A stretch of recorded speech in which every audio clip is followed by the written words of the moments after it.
Gagawa tayo ng turon. Favorite ng anak ko. Ang panganay, nag-request siya. Samahan natin na mainit na kape. Yan, mag-start na tayo. Hiwalayin muna natin ang wrapper, lumpia wrapper. Madami na itong nabili ko sa palengke. Bali, 2 balot siya. Yan. Madaliin na natin mga loves. Sobrang ganda ng nabili kong lumpia wrapper. Ang dali niyang tanggalin. Mura lang sa palengke. Ayan, natapos na natin tanggalin. Ngayon naman, yan ang nabili kong saging sa palengke. Mahal nga lang ito. 32 po kalahating kilo.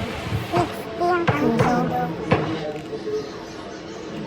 Balatan na natin siya.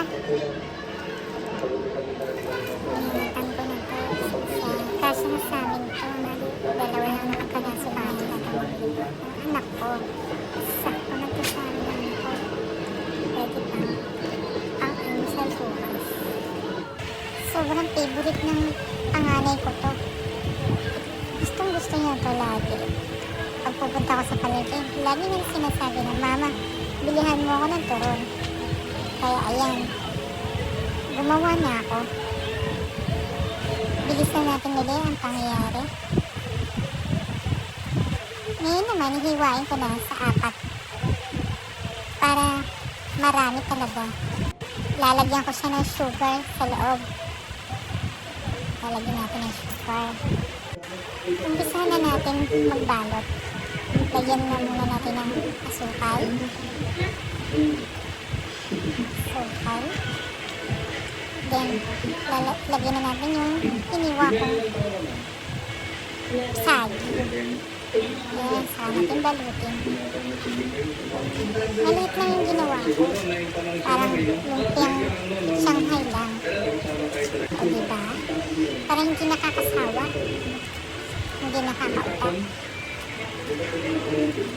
Saka, para marami tayong magawa.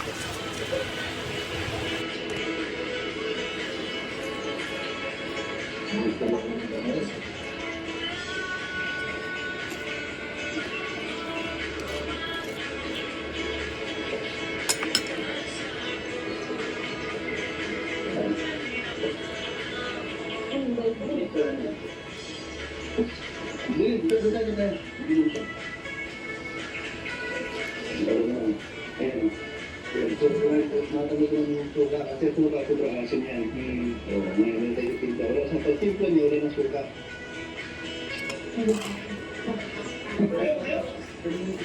Ay, grabe.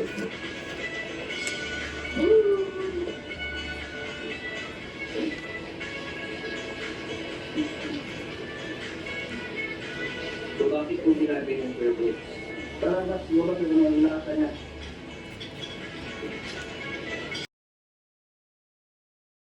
Madaliin na natin mga loves para madali na tayo uli matapos.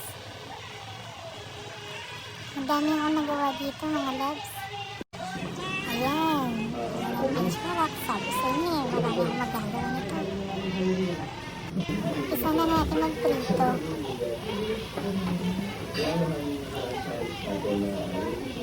Pinadali ko na mga loves. Ayan, nagawa na natin. Nakapagtunaw na ako ng asukal dyan mga loves. Ayan ang finished product natin mga loves. Samahan pa natin na mainit ng kape. Thank you mga loves. Subscribe sa my channel.